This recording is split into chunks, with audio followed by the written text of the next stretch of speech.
All right, everybody, welcome. We are live. Today we're going to talk about Figure Friday, week 34. We had an interesting data set, and we're going to showcase some of the apps and graphs, visualizations that were built on top of this data set for week 34. As a reminder, every week we have a new data set. We just launched or published a new data set for week 35. For community members to work on this weekend, next week until Thursday. And then we'll meet again, like always, next Friday at noon Eastern time to talk about the upcoming data set of week 35. So week 34, Mike, let's start with you. You said that you had a lot of learning opportunities this week. Yeah, learning. Epic fail, but that's okay. I learned a couple important things from this. The first thing, of course, I was late in doing this. I had another sick dog, a few other things, but I still wanted to reproduce something. So I sat down with Claude and I tried to get going and the Anthropic's Claude to try and get something done. Discussed a lot of possibilities, picked out some regarding the incidents, the train incidents. There was a couple levels. I figured, well, the train map sounds pretty good. What do you mean a couple of levels? Levels of what? The levels, the primary cause and the secondary cause. Oh, yes. Yeah. And then there's another issue as well, but the primary, secondary. So I thought that was a good thing. Mike, I'm sorry to cut you off. I did forget to mention to the community what Mike is talking about. The data set of the week is the Montreal Metro Incident data set. So over the last a year or so, maybe even more, I can't remember, there is incidents that were registered. Every incident was registered by the Montreal municipality, probably, or the transit system, of incidents inside a train or related to train, or incidents in the train stations, in the metro stations. So community members did analysis on that. Sorry, Mike. So you did that analysis, okay, and? But there was several approaches we could have taken. There was a time of resolution of the problem and the severity. And so we decided to go with, look at those incidents, maybe a tree map, combined with a simple, really super basic point scoring system to assess the severity. So like not an ML model, not an ML model like Alex likes to do. He's good at those. Just a simple points-based model to assign a severity level so that you could have some feedback to figure out where to focus on, which incidents are the most severe. And how did you come up with a severity level? Just a point system. I can share my screen. Yeah, I wonder what that, because there was no severity column, if I remember correctly. So you're developing a point system to kind of decide yourself what might be a more severe or less severe based on the accident title? Yeah. Can you see my screen? I didn't upload it yet, but we see the video that you shared of us. So we'll probably see a mirror once I put it up on the platform. Maybe I should share my whole. Hold on. Let me stop sharing my screen and share the whole screen. Okay. Yeah. Let me share the whole screen. I'm sorry. Share screen. Entire screen, because I'm going to be. And then, okay, can you see my screen? Yeah, let me upload it. 1 second. Okay, yeah, we see it. The code. Okay, so this was very helpful. All the translations that Alex provided for the dictionaries. Primary cause, second. These are all first of all the column titles, whether it's a train incident or a station incident, customers, material on wheels, fixed equipment, what's the primary cause. Okay, going down. So then we have like, where was it? Nope, that's the durations. Here, scoring. So duration. If it was an incident that was 30 minutes or more, it's assigned 2 points. Regardless if it was a train incident or a station-related incident. Yeah. Excuse me? Regardless if it was a train or station-based incident, right? Yes. This is just the duration of how long the incident, I guess, took to resolve. Okay. If it's 2 minutes or less, then 0.01. So a scale all the way down. And the same thing, if it's a station 2.0, train incident, 1.5, car, no evacuation, 0 points, and so on. So just a really simple points-based system. And it turned out really bad because the first mistake I learned, I skipped the exploratory data analysis. I kind of relied on Claude to do that. And that's not good, of course.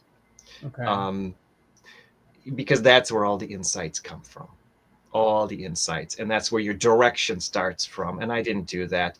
And so I that's the first mistake I made. Am I But you sharing? didn't, Mike. But you didn't focus on that. You focused on a point system to understand severity. Was that not a good point system? Tree map plus a point system, 2 things. Okay. Let me. Am I still sharing or not? I removed you because you were just sharing the mirror. Now I can Okay, I'm move sorry. you back. Okay, now I see it. Okay, let me try again then. No, Stop. Am my screen sharing now? Yeah, we see your screen. Oh, yeah. Montreal Metro Incident Risk Analysis. Can you see that? Yeah, we see it. Oh, you can't hear us. You Hello? can't hear us.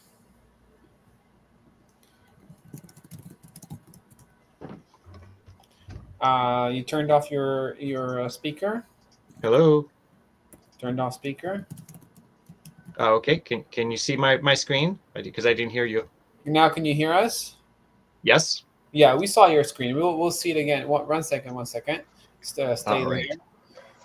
Okay, now we see your screen. This is my crazy, terrible app.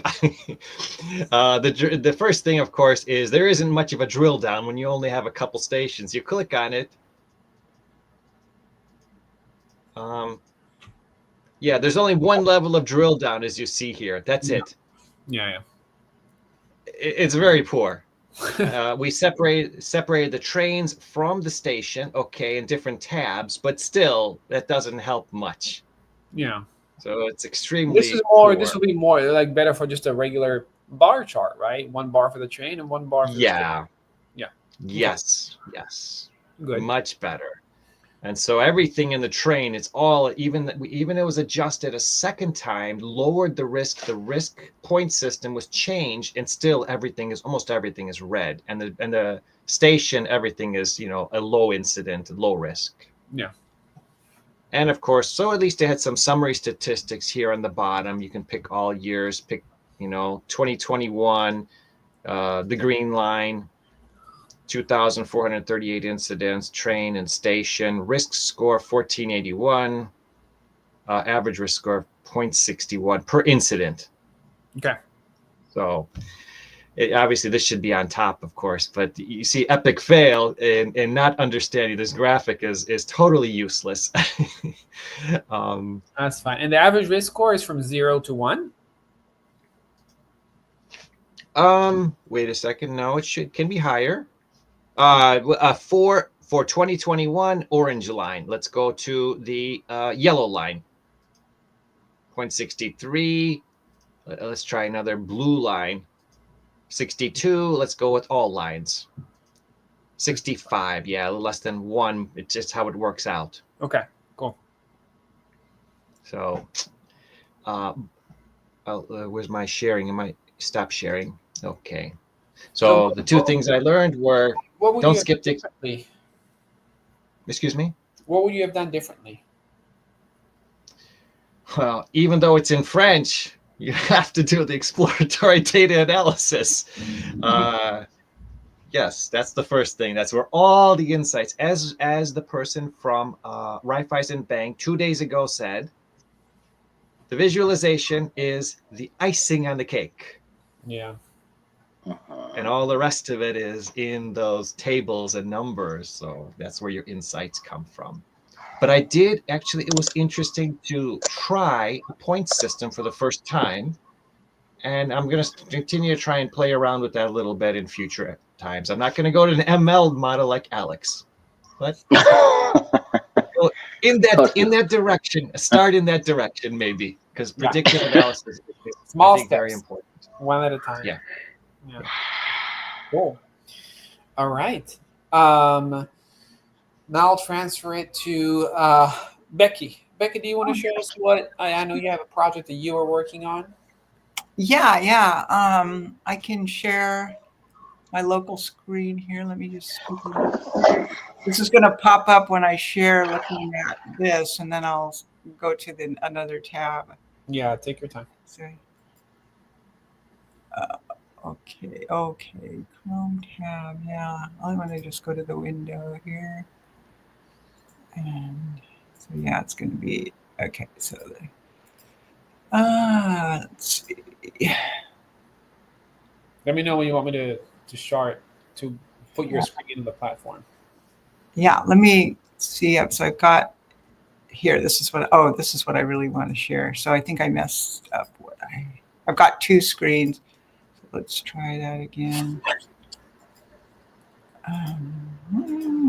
Now I've lost you. Let's see, where are you? We're here. We're in a tab, I think. So let's see. Stop. So let's see. We want to present, share screen, and So Becca's going to share with us soon the Plotly Studio app that she created, and hopefully can also be presented in a Seattle meetup. let me just yes, I'll just share a whole screen here, and then I can go. Can you see the Plotly app here? Yeah, I'm going to share it. One Plotly second. Studio up here. Yeah. Back to stage. Okay, it's on the main stage, so everybody can see it now, Becky. Okay, so let's close that out.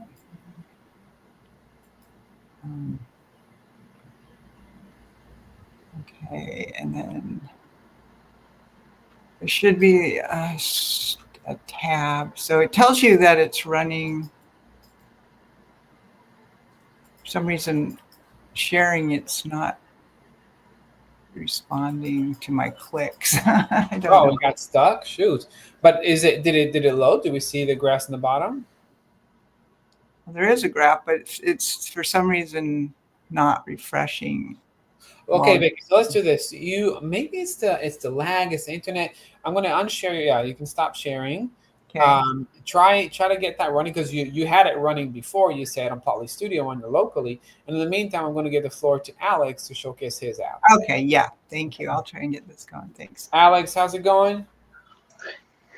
Hello. Let me. Oh, sorry. Alex, did you do? Can you hear? Did you do? Can you hear me? Where you created a Plotly Studio app and a Dash app? No, you just created a Dash app, right? I did both. Both. Okay. Basically, yes, Dash app. Basically, first the Dash app, doing as Mike said, EDA. After the EDA, I decided what to do, and then I tried to do the same or did the same using Plotly Studio. I did a prompt and made basically. Perfect. So what do you want to can you share, Adam, please, the screen? Yeah. Sorry. Yeah. It's basic. It's very fast. I know going to take too much time. No, that's fine. Okay. Oh shit! I gotta remove this tab. Okay, let me share screen.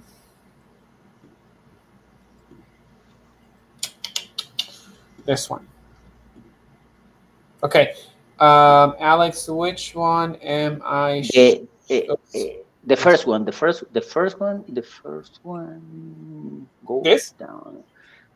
Yes, exactly. It should work. Okay. Okay. Well, basically here, what I try to do first. Well, basically, it's a Montreal Metro dynamic dashboard.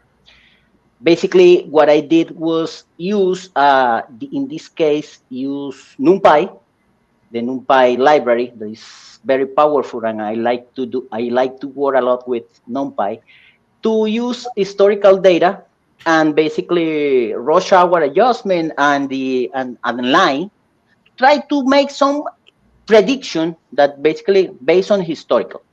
Well, basically here we can see the interactive control are time range selection. I wanted to focus just one in the hour that is basically in the metro. Normally in the metro the time is the most, the rush hour is the most critical. Yeah. And the metro line selection. This time I would like I wanted to left all the station, even though just four stations are the 99% of all the incidents.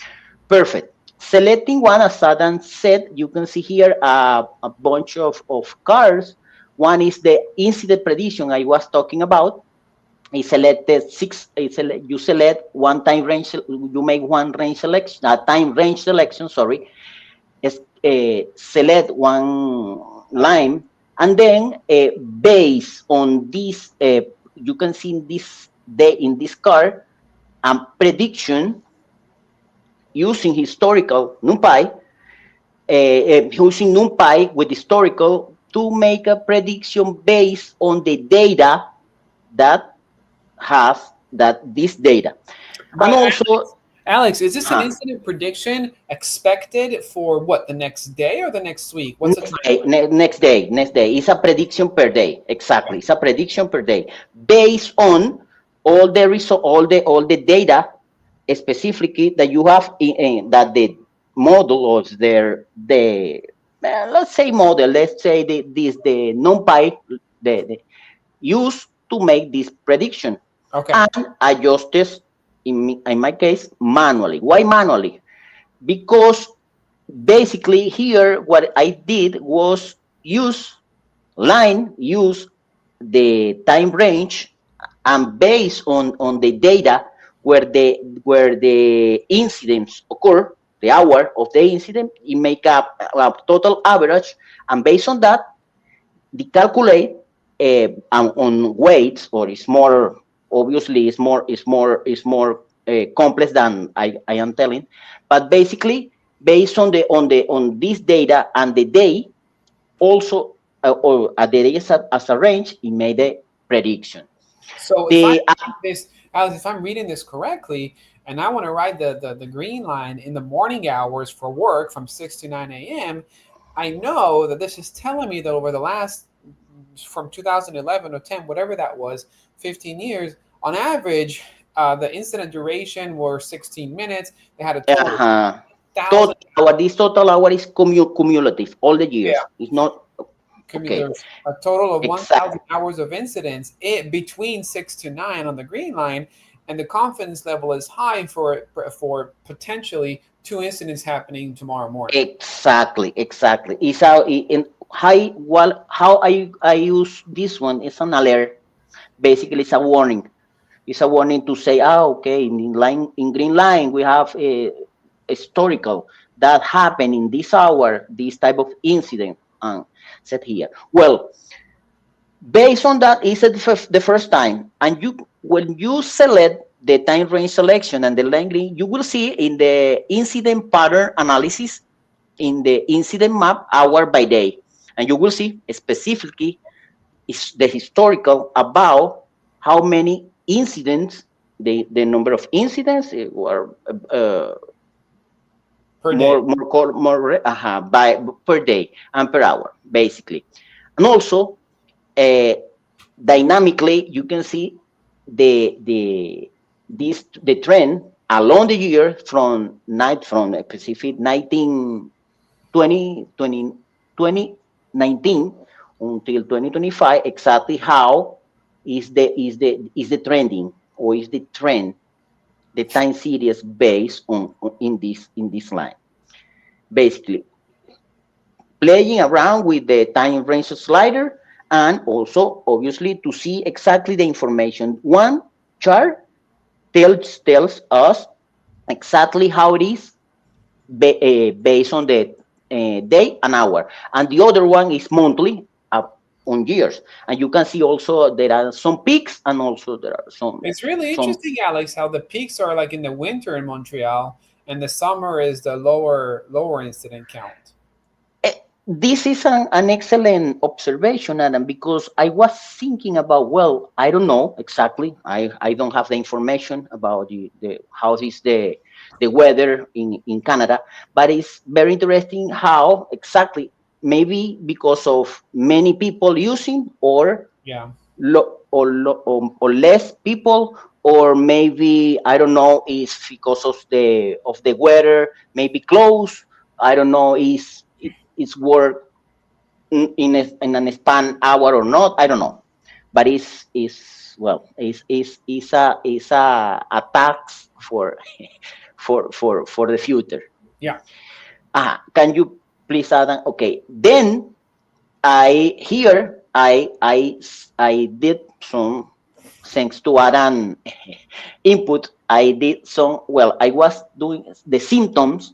Exactly, the symptom is like the initial, as you said, Adam, the initial observation about the incident. Yeah. And after the inquiry, the is coming the final cause. This is what the reason why I decided to do symptoms and final cause. In this way, I have it in cause and symptom, no, Yeah. symptoms and cause. Then, based on the feedback from Adam, I did here an investigation analysis how initial symptom compared to final causes. You talked me about a table, but I rather, well, let's do a bar chart, because a bar chart is more, for me, it's Yeah. more visual. So here you can see exactly, exists dynamically too, exactly how the diagnosis confirm, how diagnosis change and change rate. Basically here we can see initial symptom in customers and final cause decrease. And on all these causes or symptoms, and how it performed after the inquiry made by the authority, or by the people supervisor, I don't know, is in charge of doing this type of analysis. And then lately, the last one, can you go down, Adam, please? Well, Alex, I just want to Uh-huh. here. This is super interesting. How, in most cases, what this chart that you made is telling me is that very interesting. Is that initial observations, they almost always give. It's like you're almost obligated to give a reason. There's always a reason, whether it's customer or material or station. There is no other here, right? The other is very, very small, or it doesn't exist. Maybe it's called miscellaneous, but there is no other reason. Everything is an assumption of a particular reason, whether it's station or customer. Then you Exactly. see that all of them go down after research and doing some investigation. This goes down almost by 40%. Material on wheels goes down by whatever 30%. Everything goes down, and they attribute the initial reasons after investigation to other. So they Exactly. like one thing, and Exactly. maybe it's a mixture of things, and then other becomes like almost 40% of all incident Exactly. investigation. Really Exactly. interesting. Interesting. And also I try to use the secondary. There is a column called the second Oh, cause. yeah, Maybe it it could be very interesting. We see exactly what happened in granularity, what exactly happened. Try, because in this case, what is Barchar is telling me, for instance, I can say, well, a customer decreased after an investigation, and this investigation and classifying this specific area, and maybe classifying this specific area. I don't know. It has to be with resources. It has to be with, because at the end of the day, it's money. At the end of the day, you have to take a decision how to classify in which bucket exactly, and how is going to handle the result, the output of this one. I don't right. know. And lately, I put here the station that basically, well, I would like to do something like Marianne, that was really cool, or Willa Dean, something like that. specifically to see exactly how where Map. these stations are exactly, yeah, on map exactly, to see exactly. It is interesting to see exactly, well, this location or this region or this line, how many people handle daily, for instance, how many people use daily. Why? It may be obviously, is maybe the main reason, the major incident occurs where there are a lot of people, of course. So I don't know. Yeah. Basically, is what I try to do. One question and one question, one thing, and I finish with this. I use NumPy. I try to use random forest. I did the exercise random forest regression and also gradient boosting regressor, but the R square, let's say in that way, no, it was terrible. Was really poor. So It there's was no better R square is a X. correlation, right? Hmm? R square is showing us the correlation, right? Exactly, the correlation and it's like it was better. I think that was better result throwing a coin, head and tail. So I decided to use exactly NumPy in this case, to use exactly the same data, based on the same data, the line, and also the daily counts and some specific mathematics and logical that I use to make something that for me can help. I You don't know know. what would be super interesting, Alex? Like, based on the NumPy and your prediction capabilities, almost do like an analysis of how good NumPy was able to predict, right? So if It's tomorrow really it good. says what X number of a prediction 7, and then you get the data from tomorrow and you see if it actually had how close it was to a line for prediction and a line for reality to see how close the Exactly. Exactly. NumPy is. That's exactly the is interesting, and also NumPy allow me to make some weights, no? And based on that weights, I use, for instance, I use the more update data with more weight more, and Oh, the okay. that's the kind of thing I did then with the Yeah, logical in order to exactly yeah. try to, well, was a problem last week, okay, the And way is higher, and also you have to pay attention to this.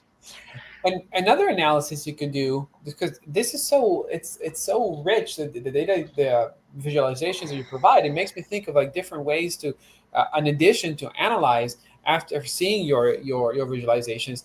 But you mentioned, Alex, like analyzing by station, how many incidents, great, but and then adding another dimension to it, like you said, how many people go there, right? Because if there's Mm-hmm. station, maybe there's Mm-hmm. a correlation between amount of people and amount of incidents. But another, Alex, correlation that might happen is how many trains go through that station. Some stations are alone. Only one train goes through that station. Some stations, Ex- Jean Talon in Montreal, that has like it's an intersection, so it has like three lines going through it. So it's probably three times the amount of trains that go through that station, which could increase exactly. the number of incidents. Exactly. That's an excellent analysis, Aaron. And also, when you are talking about that's in this case, when comes another variable that you can use exactly is better use random forest, because random forest can make or compare using random forest to see exactly the feature engineering or the feature importance based on how many people, how many train in and out, Yeah. how many the hour, and but it's very interesting because this type of things is I like it. I like it to play Yeah. around. I don't know. Yeah, we And see that you basically, have fun. any question, any doubt, any suggestion is always welcome. Mike, Becky, did you have any questions or feedback for Alex or what you saw?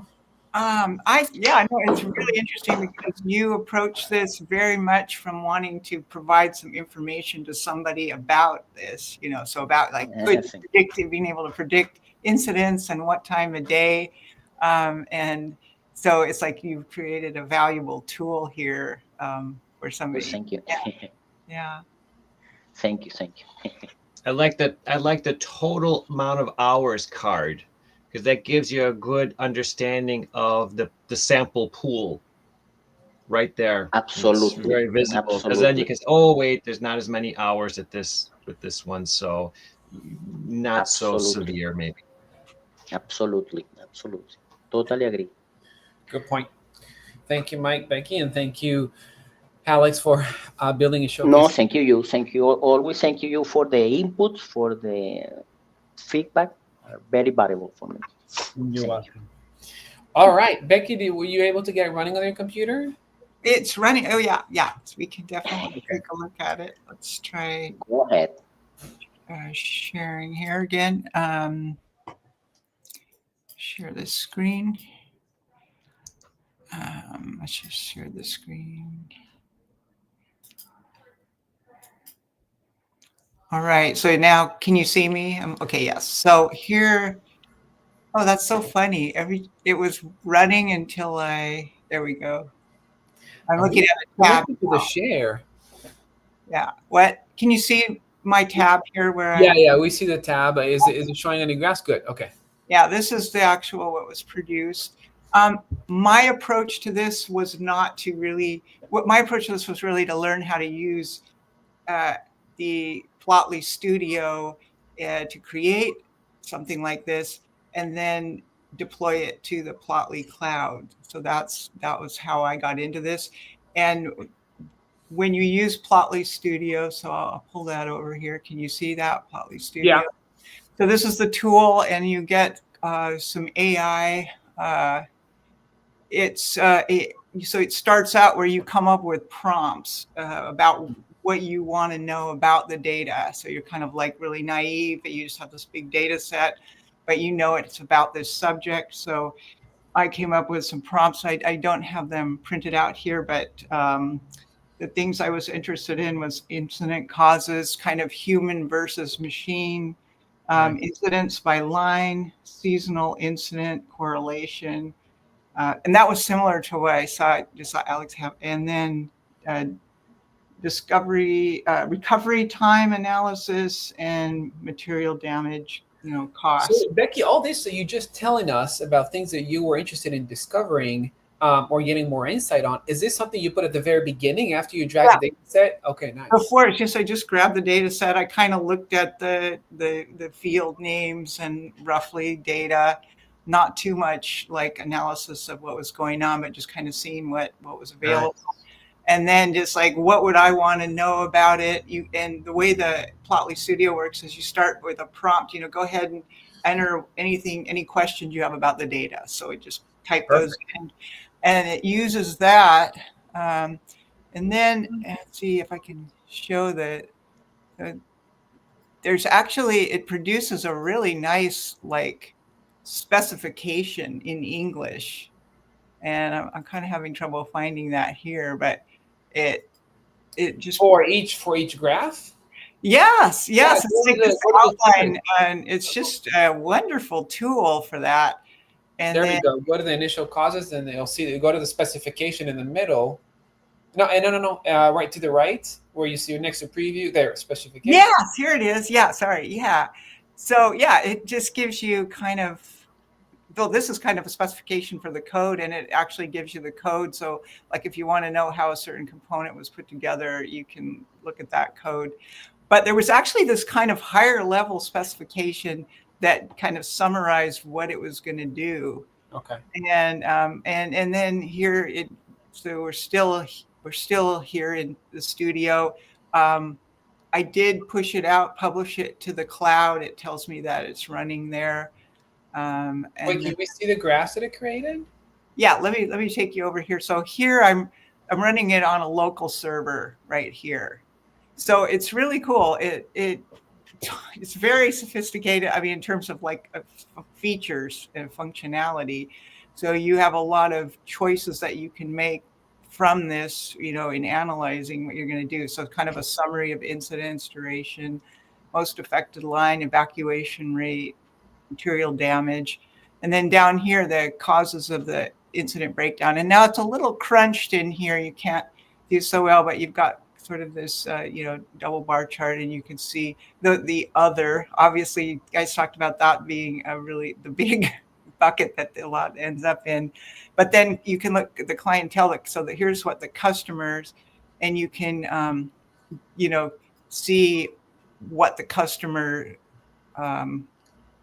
what contributed to their problems. And I didn't translate this or anything. Maybe that would have been a good thing to put in the prompt, but I did use Google Translate to better understand what it was saying in French. I know this is customer. Yeah. And a fat frontier is like something about the spinning wheels or something. Anyway, I'm not going to be trying to translate, but it just kind of gives you this summary of, the primary causes, and then the secondary causes are called out within each of the bars. And then the incidents per line, that and you have a lot of options for how you would want to display that, so you can kind of play around with it. So if you're trying to explore data, this really helps you to get into that, without getting to the point of turning it into a real tool like Alex did. But so you get a lot of, and I just kind of poked around in here and looked at this and tried different, different looks. So you can see, like, what I saw here was like a big drop here in damage, and I'm not sure why that happened. Like maybe they found some way to really prevent some amount of material damage. Half a year's data, maybe. Yeah, and there was one where I got the idea that I think things got a little fewer problems during COVID. Yeah, in 2020, you can see number of incidents is very. Oh, this time, after 2020, you see how it's all very light. Yep. Yeah, nobody's riding the train, so so you get that kind of confirmation there, and then just this summary of incidents that you can filter on. So. And then for me, a lot of this was just learning to use these tools. So this was like very easy to work with. I mean, just coming up with the prompts and then generating this. And then what I got into is the deployment. And Becky, just before the deployment, do you mind if I share some feedback on the first graph? Oh, for sure. Yeah. So one thing you could have done there, this is actually a pretty good graph, but now that you have it created and you know how to modify graphs on Plotly Studio, you just go back to Plotly Studio and you can say something like, because here you have like 20 different reasons, and it's a lot maybe to put on a legend, right? That's what Plotly Studio decided for you to explore. So you might want to say, you know what, just take the top 5 or the top 10 reasons and filter out the rest. And then you would this would be like in the prompt, right? And then it would just give you those that are the most relevant, like the top 10 by frequency. Yeah, so we don't have this overlap. So this is like the secondary cause, what's filling that you're suggesting should, so to limit that. Yeah, maybe to limit that. That's, if you want to, you might want to say, no, I want the user to see everything, and that's fine as well, depending what you want the user to see. And then the translation, in this case, you can either in the prompt itself, like say, hey, try to translate everything to English before, or the following columns before you actually visualize the data, or you just give it what Alex did. He built the dictionary of all the translations. You say, here's the dictionary. I don't think you can't upload the file, but you copy paste the dictionary, the code into the prompt, and you say, below, I'm going to give you the dictionary of the translation. Use this translation dictionary to actually make the app in English. Yeah. Oh, yeah. No, that's a good. I'll have to try that because this was definitely a first shot, and that would be really cool. And I would. Yeah, it did generate. So what I showed you, where it was summarizing each of the components, it did generate a complete summary of what it was going to produce in English, and that was, I thought, really valuable. I mean, I wanted to study that some more. Amazing. So I didn't. So you can. So here's Plotly Studio again. You're saying that you can go back in maybe. And go, for example, to the first chart, incident causes breakdown. Go down, down, down. No, but to the left, on the left sidebar, it says Oh, chart. yeah, here. Oh, okay. And look at the outline, the chart outline. This is what we Oh. actually saw, the original outline. So you can say primary secondary incident cause as a stacked bar chart with drop-downs to filter incidents, type, ST, and group by cause category. So you can change anything. You can say in group by secondary cause or group by only primary cause. And it will actually redo the app for the graph for you. Okay, I'm gonna have to play around with that. Yeah, I think this is really cool. I also really like seeing the code because, like, maybe I just want to go write my own, my own dash board here, and I can kind of start with this rather than starting from scratch. Yeah. I agree. The code for me is one of the most important thing about the Plotly Studio. It's excellent to see how they Plotly Studio made it. It's very interesting. It's like the master is showing you how Exactly. you do it. Exactly. Trying to come up. Exactly.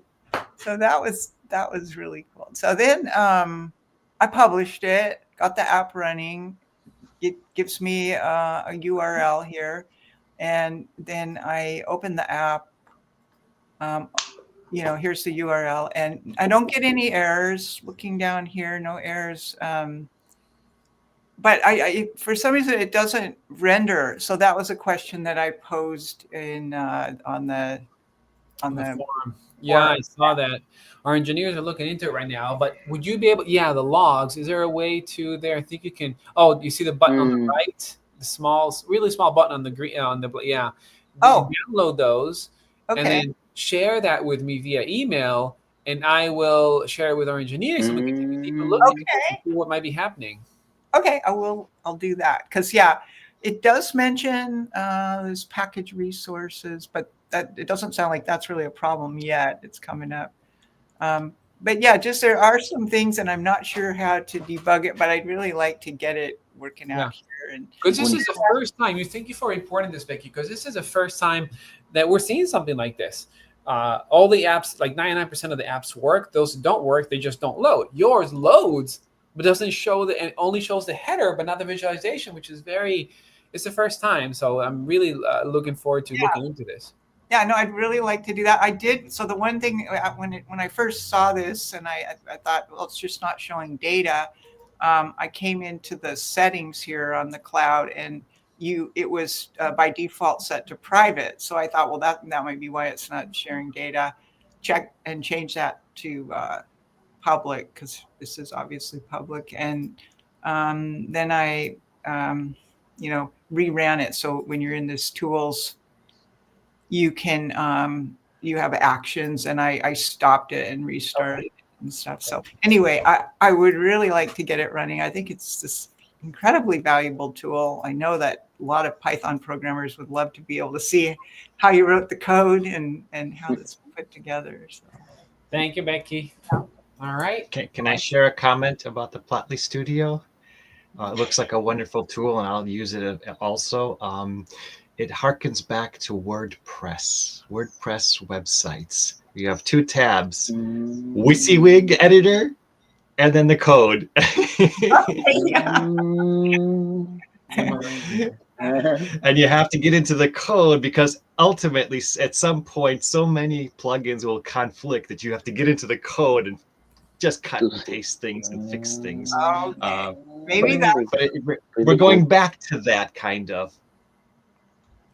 From pure coding. Well, I know the thing that's cool though is that the AI is now in there, and you can kind of talk to it, and you can refine your own ability to tell what you want and what you want to see. I think that's like really popular in the area where I am working and stuff. Is like the kind of vibe coding or whatever, and so the fact that this is there, I think would be of interest. How do you set up prompts for data analysis? How do you, or maybe it could even help you to give you kind of an overview of what the data is saying. Maybe there'd be a prompt that's just like, what really stands out in this data. So I don't know. Cool. Becky, thank you so much for sharing. I'm glad Plotly Studio worked for you locally and you were able to build pretty interesting graphs. I really like a suggestion. to add your, right after you drag the data into Plotly Studio before you actually generate the outline, definitely use that field like Becky used instead of click and skip to ask Plotly to try and create graphs based on potential insights, potential areas of interest, just like Becky. So thank you for sharing that Thank you. advice. All right, folks. So this is Figure Friday for this. We're about 5 minutes over, but this was Figure Friday week 34. Next week, we have here like 75 viewers live. I'm really happy everybody's watching us and learning from all these visualizations. We'll have another Figure Friday next week, week 35, at noon Eastern time, where we will discuss the data set of the week, which was actually just posted. Alex, thank you so much for providing You're the welcome. code and sample image. You're welcome. And week 35 is going to be on, there we go, the data. It's going to be on a survey, actually very interesting data set, a survey conducted by Cornell University around computer science learners. And this is the first time we're using such a wide set of data set of probably over 100 columns. So don't get over, this is easy. You can easily get overwhelmed by saying, okay, what column? Just look over the columns once, decide what columns interest you the most. You can even try to melt the data. So, because every column is, for example, what language do you speak, right? And so if people reported 50 different languages, there's 50 different columns. So you can probably melt 50 columns into one with one language per row. But then you'll have just a lot more rows. We have 18,000 rows. So the data set should be the same size, but it will be in the long format instead of wide format like it is now. So all I'm saying, choose a column that you find most interesting and then try to analyze that column in correlations using Plotly Graphing Library Dash or Plotly Studio. I hope to see you all create some graphs. Becky, send me those logs, and we'll try to fix that as soon as possible. And I think that's it. Hey, thank you so much. Yeah. Thank you. Thank you. Have a good weekend, everyone. Have a nice weekend. Ciao, ciao. Bye-bye. Bye.